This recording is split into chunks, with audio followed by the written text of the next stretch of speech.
Assalamualaikum warahmatullahi wabarakatuh, and very good morning to all of you guys.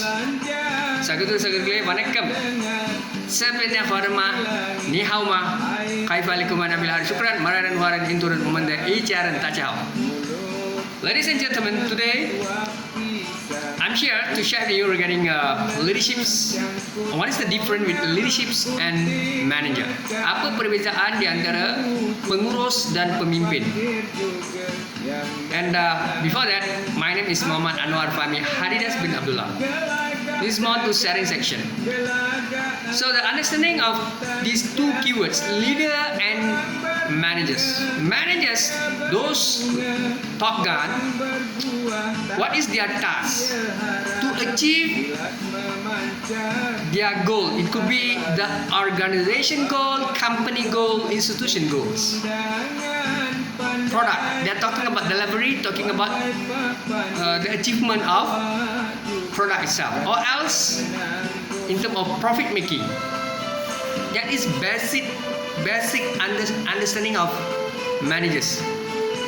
And we are referring to the leader. Leader, you should have charismatic style, towering personality. Your employees, subordinate, the workers respect you, they need you always. You are one of their icon and benchmark. And your follower, as a leader, you will have your own followers, and they will always proud of you, and they know you are the right person to make a right decision, and you will always have your own blueprint in terms of coaching. Leaderships or leader, you should able to coach your could be workers, anyone else in that industry. That's very understanding. Maknanya beza di antara pemimpin dan pengurus. Pengurus ini mereka yang berada dalam company, dalam industri, mereka mahu mencapai produktiviti ataupun disebut produk target in terms of making money, ya, menjana pendapatan atau memperoleh keuntungan. Dia seorang manager ini dia akan melihat perkara itu seperti manager design di industri, ya, IOI dan sebagainya. Tapi bila kita sebut tentang leader ini, pemimpin negara, pemimpin institusi, pengajian tinggi, awam, IPTA, IPTS, polis dan sebagainya. Beliau mempunyai karisma, beliau dihormati dan beliau adalah contoh terbaik, ya, untuk masyarakat ikuti, ya, saudara. Dan sepertilah kita melihat Donald Trump, mungkin juga Barack Obama, Mahatma Gandhi, ya, ramai lagi CEO, ya, ramai lagi CEO yang kita melihat seperti Tony Fernandez di Malaysia dan sebagainya. Itu semua kita sebut sebagai leader, ya. CEO di institusi pengajian tinggi, ya. Semua itu adalah pemimpin. Dan pemimpin mestilah melahirkan pelapis kepimpinan, succession planning. Baik, masalahnya kita tidak kira dalam apa platform, institusi atau kepimpinan politik, organisasi, federal, state, local government, kerajaan persekutuan, kerajaan negeri, kerajaan tempatan. The failure of the leader is dia saja menjadi ketua, dia tidak ada succession planning, iaitu perlu ada pelapis 3 orang sekurang-kurangnya atau lebih ramai sedikit.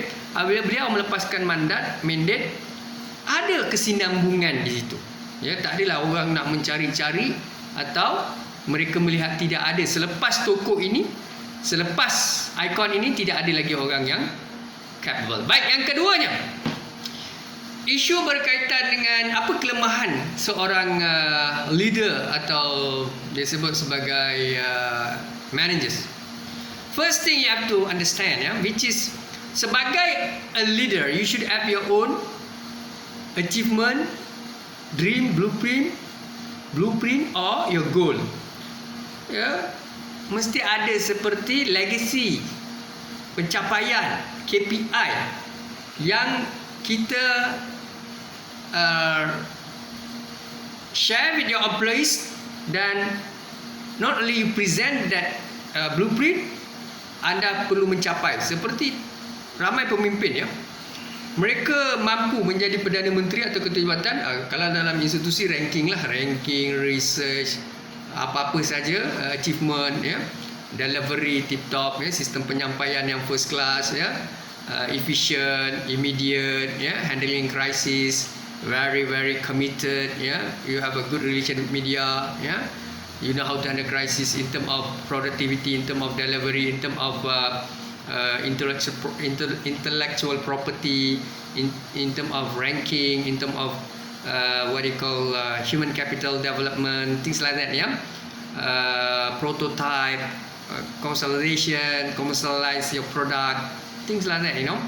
And then you want to make sure that the number of it could be not only the students, it's also about the workers, the employees, the lecturers, PhD graduates, the number of PhD holders. But when you talk about leader in politics, it's all about what is your achievement to the country and the people, what is the contribution to the people in the country itself, and what about the currency exchange, what about the economical status, what about the things like how do you handle a crisis, referring to the pandemic COVID-19, and a lot of other things, G2G relation, government to government relations, things like that, and what is your it could be dari segi kadar pengangguran, perkembangan ekonomi, dan juga pembangunan negara, dari aspek pendidikan, kesihatan, bagaimanakah taraf kesihatan rakyat meningkat, bagaimanakah hospital, maknanya dari segi instrumen, dari segi disebut segala sophisticated instrumen itself, teknologi, vaccination dan sebagainya. Baik itu pencapaian KPI legacy, pembangunan bangunan, tower, KLCC, Sapang, what else, Cyberjaya, Putrajaya, itu semua adalah job KPI, as a leader. You mesti ada tinggalkan something. Itu yang positif. Yang lemah ni apa? What is the lacking part is you tak ada contribution, tak nampak legacy, tak nampak performance. Bila you tinggalkan satu kepimpinan itu, tidak ada apa-apa yang orang nak dendam, nak palu, nak gompang, nak highlight. Tak ada. You tak ada contribute apa-apa. Tapi kalau you boleh tinggalkan legacy, pembangunan, pencapaian, track record, all these things, and people respect you. What is other weaknesses? Apalah kelemahan lain adalah you bias, condong, lalang kadang kepada orang ni terpengaruh. Sebagai seorang leader, dia mestilah menjadi a good leader itself, good listener kepada semua pihak. Semua pihak akan mengambil ruang dan peluang untuk berjumpa dengan you as a leader. And what should you do? Entertain lah, jangan takut. Kenapa perlu you takut? Nabi pun tak pernah takut untuk berdepan dengan musuh ataupun disebut sahabat ataupun siapa saja. Tapi ada pemimpin kebanyakannya apabila diasut, menerima asutan, dia akan memilih-milih orang ataupun orang yang disuka dia akan communicate, termasuk WhatsApp, message, call, email, dia sangat rapat. Tapi kalau dengan orang-orang yang dia tak suka ini, dia tak mau message, dia tak mau WhatsApp, dia tak mau reply email, that is the weaknesses lah. Maknanya sepatutnya kita as a leader, kita adalah pemimpin untuk semua. We are leader for all of the, it could be employees and citizen. Dia tidak ada beza. Kita perlu a good leader, you should always communicate with your stakeholders immediately, efficiently, respect them. Doesn't matter what is the level of education, performance, and also contribution. As long you can communicate politely, respect them. The important things here is all about when you respect them, they will always respect you. They will try their best to share their values, understandings, and also the level of communication, conversation, when both of you as a leader and also employee you communicate each other, you will have your own opinion in terms of sharing knowledge. So what will happen in future, orang yang jumpa kita ini, dia akan balik dan bercerita dengan semua orang, ya, apakah pengalaman dia berjumpa kita, berhubung dengan kita, berinteraksi dengan kita. Di situlah image and reputation and identity kita akan meningkat. Enhance your reputation itself. Jangan sombong, jangan riak, jangan takabur, ya. Kelemahan lain adalah terlalu terikat dengan pihak-pihak yang kita rasa mereka memberi maklumat yang sebenar. It's very dangerous. Tak kira siapa, persatuan, kesatuan, NGO, individu, scholars, professor, think tank, politician, anyone, ya. Anda perlu menerima pandangan semua pihak, termasuk layman. Tetapi anda juga perlu membuat satu keputusan kolektif. Dan jangan ekstrim, jangan taksub, jangan percaya dengan mana-mana pihak secara ekstrim. Apa saja anda buat decision, sepatutnya decision itu adalah berkecuali, profesional, berintegriti. Jangan takut membuat keputusan, tapi buatlah keputusan dalam keadaan tenang, dalam keadaan setelah mendapat input daripada pelbagai pihak, pelbagai sumber. Jangan bias kepada satu dua sumber saja, ya, dapatkan daripada pelbagai sumber dan sebagainya secara kolektif. Maklumkan bahawa keputusan ini terpaksa diambil setelah bersidang dalam majlis surah atau majlis atau muzakharah, musawarah dan sebagainya. Dan secara kolektif saya mengambil keputusan ini, bukan keputusan saya. Ini adalah keputusan board. Tapi ingat, board yang anda ada itu, community itu, committee, ya, are these people ada integrity, flexible, not bias, tidak dendam, tidak kesumat, ya, tidak dengki, khianat, iriati, ya, ataupun orang-orang yang, you know, sometimes, ya, doesn't matter who are you, ya, tak kira you di peringkat atas, level, peringkat pertengahan, supervisor, top gun, manager, senior manager, sebagainya, kadang-kadang cara fikir pun ada masalah juga, ya. Sebab itulah pandangan itu perlu secara lebih kolektif dan buat keputusan dalam keadaan tenang, ya, dalam keadaan tenang, ya. Kemudiannya, kelemahan lain adalah pemimpin apabila dia berkuasa, sebelum berkuasa dia okey, the moment dia dah berkuasa dia lupa daratan. This is very dangerous, ya. Don't do this. Bila kita dah dapat kuasa, orang akan hasut kita. Dia kata, you sekarang dah jadi big boss, apa lagi? Ini masa you guna kuasa. Dulu you tak boleh cakap banyak, sekarang you buat, ya. You guna kuasa you buat, you control, ya. You jumutkan, you beri tekanan, you bully. So ini bahaya, ya. Jangan ikut amalan-amalan. Dia selalu saya sebut setanisasi. Ini Profesor Datuk Dr. Mizan punya keywords, ya, setanisasi, ya. Dan saya punya keywords adalah manusia jelmaan iblis atau manusia jelmaan syaitan, ya. Manusia macam kita, tapi dia hasad, dengki, iriati, khianat, dendam. Jadi dia mengasut leader. It's very dangerous, ya. Sebab itulah kalau Profesor Datuk Dr. Mizan ni dia sebut, antaranya dia kata supaya menjadi seorang pemimpin yang dekat dengan ilahi. Apa maksud ilahi? Allah, kepada Tuhan. Dan bukan Allah saja, dia ada firman Allah, yakni Al-Quran dan juga sunnah Nabi SAW, ya. Okey. Kemudiannya kelemahan kita faham dan kekuatan leader. Kekuatan leader adalah pendengar yang baik, ya, turun padang, ya, tidak membuat keputusan terburu-buru, ya, dan tidak condong kepada mana-mana pihak, ya, tidak terikat dengan politik, ya, kepimpinan politik, kepimpinan ketua jabatan menteri, tidak, ya. Dia ada prinsip, ada prinsipal, ya. Kalau menteri buat perkara yang tak baik pun dia tak setujulah. Jangan pula dia anggur aja dalam mesyuarat bersama menteri, ya, ataupun dia sebut mana-mana pihak, ya, pihak-pihak pengurusan dan sebagainya, ya. Kalau meeting itu adalah melibatkan pihak-pihak pengurusan, ya, pihak atasan dan sebagainya. Tapi keputusan seperti saya melihat Tan Sri Ibrahim Abu Shah, ya, beliau seorang yang bagus, ya, bijak dan mempunyai pengalaman yang sangat-sangat tinggi. Beliau menyatakan bahawa kita jangan hanya buat keputusan untuk pihak atasan saja. Keputusan yang kita buat adalah keputusan yang perlu menyantuni employees. Sebab kalau piramid kita tengok dari segi organisation, employees ni paling ramai. Kalau tak ada employees pekerja ni, mana mungkin kita akan achieve our management top gun itu. Macam mana nak stable dari segi leadership. Sebab itulah dia kena win-win situation. Pemimpin yang mampu memenangi hati rakyat ataupun disebut employees, mereka adalah hero sebenar. Tetapi bukan bererti kita sangat laissez-faire. Tak boleh lah. Dia perlu transformational. Saya rasa transformational leadership style sangat bagus. Berarti transaksional ni tengok keadaan tertentu. Perlu ada transaksional tetapi jangan selalu sangat bahaya. Transformational is very good.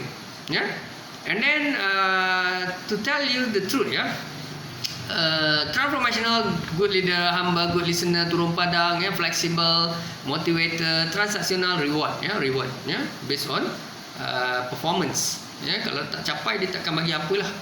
Sepatutnya saya belajar jugalah, kita perlu lihat macam Profesor Datuk Dr. Mizan selalu sebut, kita perlu lihat bahawa setiap individu ni dia ada potensi, dia ada quality. Human are unique, isn't it? So kita perlu letak orang seseorang itu profesor pada tempatnya, researcher pada tempatnya, orang yang good in apa dia sebut teaching pada tempatnya, scholars yang bagus dalam community engagement pada tempatnya, siapa yang bagus dalam leadership pada tempatnya. Let them work or hold a right position in the right moment, and they enjoy that position, then they always can perform dengan high achievement, and then higher achievement itself. Okay, so that is very important thing that we have to understand here, and who are the potential leader? Maknanya bukan semua orang boleh jadi pemimpin dan bukan semua orang dapat ruang dan peluang. Bukan semua orang boleh jadi menteri, atau jemaah menteri, perdana menteri. Bukan semua orang boleh jadi CEO, ataupun disebutlah top gun dan sebagainya dalam mana-mana institution ataupun federal, state, local government. So bila kita jadi ketua ini, kita mestilah mengambil peluang itu. Jangan salah guna kuasa, jangan abuse of power, misuse of power, dumutkan orang, tekan orang dan sebagainya. Tapi kita ingat, tanggungjawab kita adalah meletakkan pemimpin-pemimpin yang berkualiti, yang fleksibel, yang intelektual, yang memang ada performance yang bagus, yang berjiwa kemanusiaan, di dalam semua disebut platform, antara disebut di kawasan federal and state ataupun disebut dalam institution itu disebut induk dan juga mungkin cawangan dan sebagainya. So maknanya pemimpin-pemimpin yang dipilih itu mestilah pemimpin yang bukannya berdasarkan kepada isu emosi, isu-isu berkaitan dengan rakan sebaya, mereka-mereka yang kenalan, bukan. Orang itu ada kualiti, kita perlu beri dia ruang dan peluang, walaupun sebenarnya akan ada hasutan, hasad dan iri hati manusia ni memang ada lah. Dia tak suka orang ni, orang itu dan sebagainya. Untuk menjadi leader bukan senang. Hari ini kita duduk dalam jawatan kita ini sebab Allah telah beri kita amanah, kun fayakun. Berapa ramai yang mahukan jawatan kita, bukan semua yang dapat. Yang dapat kita. Kenapa orang nak jawatan kita yang ada sekarang ni? Sebab dia nak you need a power to make a change. You need a power to make a change. Apa yang you need a power to command, to order, to lead, to coach, to use the budget, in terms of budgeting, allocate the budget itself. Tapi kalau tak ada kuasa macam mana? You memang bijak, pandai, tapi tak pernah diberi ruang dan peluang, tak ada kedudukan, tak ada apa, you akan pencen macam tu je lah. Datuk Seri Anwar tengok macam mana ujian dia. Dia nak jadi PM tak dapat sampai sekarang. Apa dia boleh lead, tak boleh buat apa. Dia tak boleh nak perform sangat sebab dia tak ada peluang nak menjadi Prime Minister. Peluang itu semua ditutup. Macam itulah ramai di bawah kita ni sebenarnya mengharapkan jawatan tetapi mereka tidak diberi ruang. Adakah mereka gelojong, mereka mahu sangat idamkan? Bukan. Actually, mereka-mereka yang intelektual, mereka-mereka yang kompeten ini, mereka sebenarnya apa lagi mereka nak buat kalau mereka tak jadi leader? they need a position to rule, to lead, isn't it? Because they are knowledgeable. The moment they are knowledgeable, you buat dia macam dia sebut, ada satu term yang dia kata kita mensia-siakan kualiti orang-orang yang bijak pandai ni, rugi. Tapi janganlah ambil orang-orang yang dia sebut macam authoritarian, totalitarian, macam military. Ini semua jenis-jenis orang yang sangat-sangat tidak ada humanity, ya. So perkara itu. Jadi tuan-tuan dan puan, ingatlah, bukan semua orang dapat ruang dan peluang. Bila kita dapat ruang dan peluang, kita buat yang terbaik. I throw the ball to the wall, the ball bounce back to me. I throw the ball to the wall, the ball bounce back to me. Maknanya bila saya cakap ni, saya bercakap pada diri, tentang diri saya, kelemahan saya, kekuatan saya. Kemudiannya semua orang ada potensi dan unik. Mereka pada ruang dan peluang. Jangan kita ingat kita saja bagus, kita saja perlu diberi peluang, kita saja perlu didengari, kita saja perlu dihormati, kita saja perlu diberi ruang dan jawatan. Tidak. Orang lain pun nak. Kita pun manusia, kita ada keluarga, kita ada future, kita ada track record, kita ada track mark, kita ada benchmark, kita ada achievement, kita ada dream, kita ada goal, kita ada victory. Habis orang lain, mereka pun nak. Jadi kita jangan khianat, jangan dengki dengan orang. Let them. Dah kita ada kedudukan kita, orang lain bagi juga dia ruang, ya. Jangan cantas, jangan khianat, jangan ini tak baik, ya. So itu saja hari ini perkongsiannya. Saya harapkan kita dapat banyak kita belajar daripada apa yang saya cuba sampaikan. Saya bukan sempurna, tetapi saya mencari kesempurnaan, ya. Jadi tuan-tuan dan puan, this is all about sharing section. Kalau kita lagi pandai, lagi bijak, resam padi tunduk, ya. Janganlah kita sombong, ya. Jadi tak ada siapa yang sangat bagus, ya. Kita semua akan meninggal bila-bila masa saja. Dan siapalah kita di sisi Allah, ya. Bila dapat kuasa, jangan salah guna kuasa. Ingat, satu lagi, Tan Sri Ibrahim Abu Shah telah menyatakan bahawa siapa-siapa yang korup, salah guna kuasa, abuse, ada ketirisan rasuah, beliau tahu beliau akan ambil tindakan. Dan integriti dan siapa saja, ya, employee whistleblower kena main peranan. Kalau ketua jabatan sendiri tak mau dedahkan, tak mau lapor pada polis, pada SPRM, apa guna jadi ketua jabatan? Dan apa guna kita mengharapkan orang-orang bawah kita yang akan report? You know the actual thing, what's happened, and you know who are the people, what is the level of crime itself, and you should able to make your own decision immediately. You kena report. Bila you yang report, you yang call, you ambil decision, jadi semua orang akan ikut. Dan semua perasuah-perasuah ni, mereka-mereka yang korup ni, kleptokrat ni, mereka takut. Tapi kalau you pandang kulit bangsa agama dan you pun tak nak settle benda ni sampai ke mati kiamat, orang kita ini tak akan ubah dan sistem kita akan lemah dan barah akan menjadi rasuah, ketirisan, kleptokrat akan jadi barah dalam organisasi. Akhirnya organisasi itu akan kecundang musnah. Bidat, syukran dan terima kasih. Assalamualaikum warahmatullahi wabarakatuh. Sifu, maaf ya, jangan salah faham. Pendengar yang baik, pemimpin yang baik adalah pendengar yang baik. Bidat. Again, syukran dan terima kasih. Assalamualaikum warahmatullahi wabarakatuh.